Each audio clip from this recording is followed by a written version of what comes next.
celebration time. Come on, it's the fall and it's time for fall feasts. We are in Germany right now and the leaves are changing colors.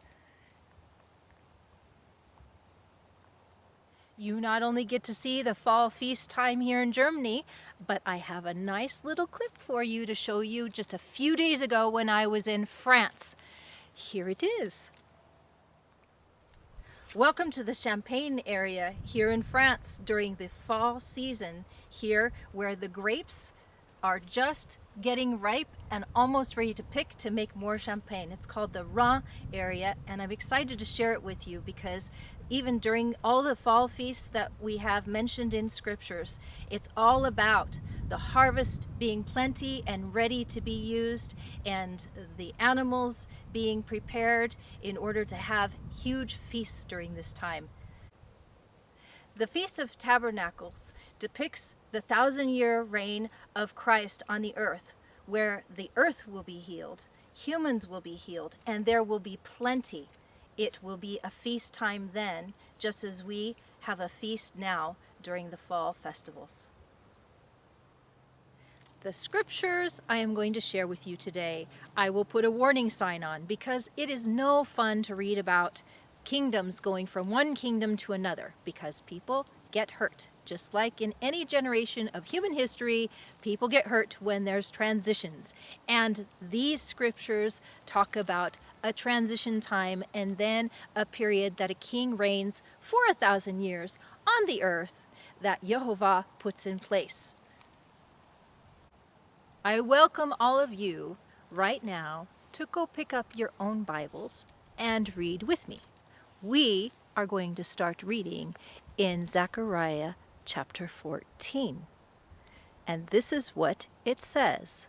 Zechariah 14 verse 16 says, "Then all the survivors from the nations that came against Jerusalem will go up year after year to worship the King, the Lord of hosts, and to celebrate the Festival of Booths, which is the Feast of Tabernacles, which is the Feast of Nations.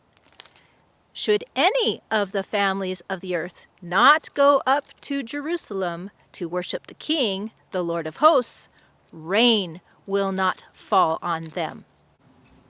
What does it mean not to have rain? It means poverty. It means not being able to eat. It means a really hard life for a whole year. The next scripture that I have to read to you is in Psalm chapter 2. I suggest you turn there now. Psalm chapter 2, verses 10 through 12. We read, "So now kings, be wise. Receive instruction, you judges of the earth. Serve the Lord with reverential awe and rejoice with trembling." What does reverential awe mean? I looked it up for you. It means a deep, worshipful respect that comes from a fear. And with a king who can give you rain and food for a year or not, it's a good idea to have respect. Moving on, within the same scripture, it says to pay homage. What does homage mean? These things need to be looked up so that you understand what's going on. This king we will all be worshiping, so it's good to know what he wants now. Homage means a special honor or respect shown publicly. Not only should you honor him inside, but you will have to honor him and respect him in public as well. So verse 12, chapter 2 of Psalm says, "Pay homage to the Son of who? Of Jehovah, or he will be angry and you will perish in your rebellion. For his anger may ignite at any moment." Do you know any king that likes to be disrespected even in our world right now? I have never heard of a king that loves disrespect. This one is no different. If you continue to read in Psalm chapter 2, verse 12, we have some exciting news for those who do respect this king. It says in the last part of verse 12. Those who take refuge in him are happy. What does it mean to take refuge? That is a good question. The state of being safe or sheltered from pursuit, danger, or difficulty. This means that any nation or family who respects this king and wants safety from this king will get rain and everything will go well and they will be happy. And all those that don't, this will be a very difficult year. For you can read the rest of these ideas in Zechariah, all of chapter 14, and Psalm 2, all of Psalm 2, and see a bigger picture of the things that happen during that time.